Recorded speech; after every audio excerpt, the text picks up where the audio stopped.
Out on an afternoon like this. It requires effort to do that. It's a little chilly out, and so we're huddled together, so thank you for doing that, and I appreciate you as a community. It really doesn't matter to me sometimes the greatest number of folks that come, but it's the folk that do come that makes the difference. And we're on to something here that's going to be something good. My position is this. If we let one more thing in North Tulsa be closed, after a while there will actually be nothing in North Tulsa. Your schools are closed. We should have been just as adamant about these school closings as we are about the park closings. We're still working on the school closings now. They have people huddled in one school in particular on one hallway. That is absolutely an atrocity. I told at the last meeting that our school closings have pushed McLean to where we really have a situation where a lot of jail bait is going on at McLean right now. You have overcrowding, you have kids that don't have books, they don't have desks. It is a ridiculous situation, and we need to be mindful of what's going on at McLean High School. They've closed our schools. We still got to work on that because we need some of those schools to be relooked at, and they're giving them away. We don't need to give away property. We need to hold on to that. There are a lot of games being played, and the Super Bowl ain't the only one. That's right. We thought we would huddle together, that we would pass and catch some information because we've been kicked out of this building. And there are tax dollars that have gone unaccounted for that they tell us were used for this building, but we know they weren't used for the building.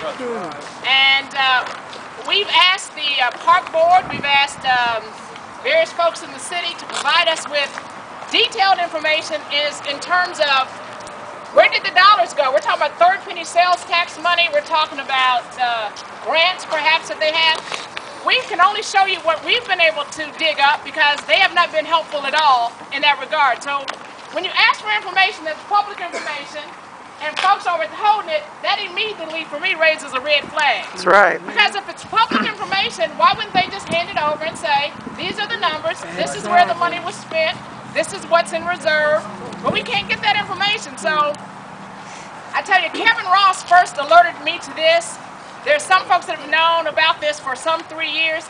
How the word did not get out to the general masses, I don't know.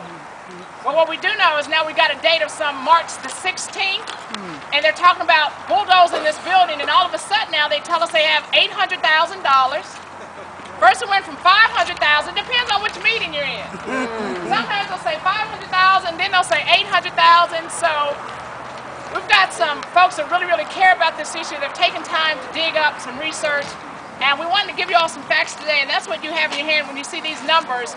You can see that there was a $208,000, $207,000 appropriation, then a $250,000 appropriation, and it all happened to be in the same year that they actually closed this building. So you just start with that, going all the way back to 2001, and you wonder, where did the money go? Because this building has been closed, some say, since 2002, according to Lucy Doman, the park director. So we've asked the question. We're still not getting answers. It's been a while. But every now and then, good folks have come in and used this building. And because good folks that care about children have been in this building as recently as 3 years ago, we know this building should not be bulldozed. Amen. They're telling us now that it's going to take $2.2 million to rehab the building. And all of you guys, please come up and join us. Yeah, come on up. Come on up and join us. We're calling this a huddle, a community huddle. We need all minds together. And we're working on a plan. Just like they huddle in football. They break and something good happens every now and then. So we're looking at, they're now saying $2.2 million. And we don't believe those figures at all, because last week I talked with somebody on the park board. They told me it was going to cost $1 million to rehab it. Then in the middle of the week it grew to $1.6 million. Just yesterday, now they're telling me 2.2. We don't see anything on paper. So we've had folks inside the building. They've been running up and down those courts. They know it's in good condition, and it does not need to be bulldozed. When this was introduced for the passage of the people, they presented you with a list of parks that were going to be improved from 2001 to 2006 with your money. That's right. That's why we passed And in this document, we passed $390 million. $390 million was passed. Of that $390 million, B.C. Franklin received zero. was supposed to receive $208,000 for physical improvements, which would have brought them up to ADA standards. That's right. Where is it? That's right. Where's the money? Where's the money? Show us the money. Show us the money. Tear the park down. That's what it said. Show us the money. $208,000. Now, the next figure that I'm going to give you comes from the Tulsa of Oklahoma annual budget, fiscal year 1999 to 2000. It's a budget. That's right. Money's already there because the taxpayers have paid it and they collected it and gave it to the various departments for distribution and to carry out those mandates, those projects which have been identified to be done. Misappropriation of funds. That's what it is. Now, under Parks and Recreation, before I get to the money, I want to read y'all something. The department's primary focus is a service-oriented approach. If it's a service-oriented approach, then when we come to the table to identify those services which we want in our community, they're supposed to be receptive to it. It's our money. It's our money. It's our money. Like when we go outside, It's our money. folks that come to the table, That's they say right. what they want in their master plans, That's right. and it's implemented. right. You go down Peoria to 6th Street. It's called the Pearl District. And it won't be long, they're going to have a canal running from down, and I'm not telling you what I think, I'm telling you what I know.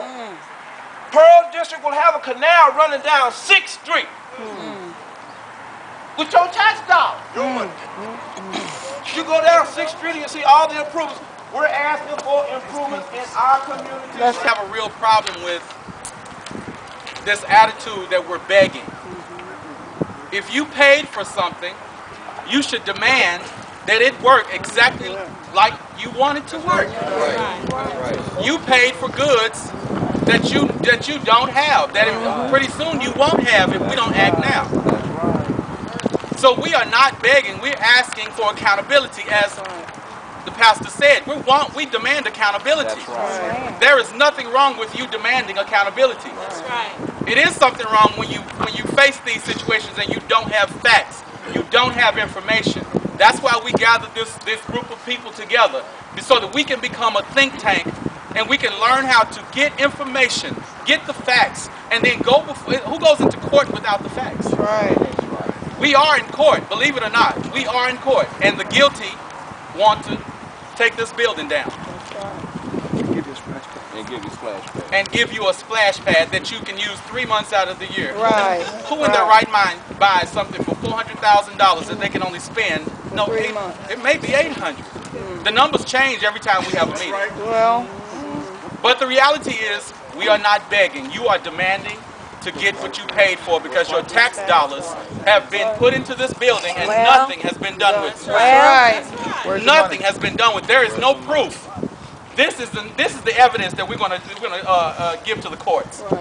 Here is our evidence standing in front of you. That's anybody in the school system next. So that's what I'm saying. If we don't make these people accountable for our money, if we don't make them accountable for our money, then, like I said, we all black folks out just for these Tulsans. What are we living here for? We can't get nothing. Our streets look like, I don't know, crap. Everything out here, you go in the neighborhoods, they got empty houses, probably thousands of them. The federal government gives them, the city, $1 million to tear down these empty houses that was unfixable. They haven't torn them down. That's right. Now they say when you go to them about tearing them down, they don't have no money. They don't never have no money. The CBG grant funds, the majority of that money is for blight areas. Where's the blightest area in Tulsa? North Tulsa. Okay. If they had put just 1/3 of that money in there every year, would it look like this? No. They got trees on my street shaking hands with one another all the way down when you almost get to Lewis. They won't even cut a tree, trim it or nothing. And it's in the city, on city property. So now that is telling you, what is that telling us? They don't care. They don't care about nothing. And when they get through with us, and when you ain't got but 1 or 2 people go downtown and holler at that mayor, and they look at me like I'm crazy. Not that I care. See, not that I care, because, honey, I'm not going to lie. What I say, you better believe you can take it. It's the truth. That's right. Let me thank, as your state representative, it makes me proud to know that y'all will come out here for the kids.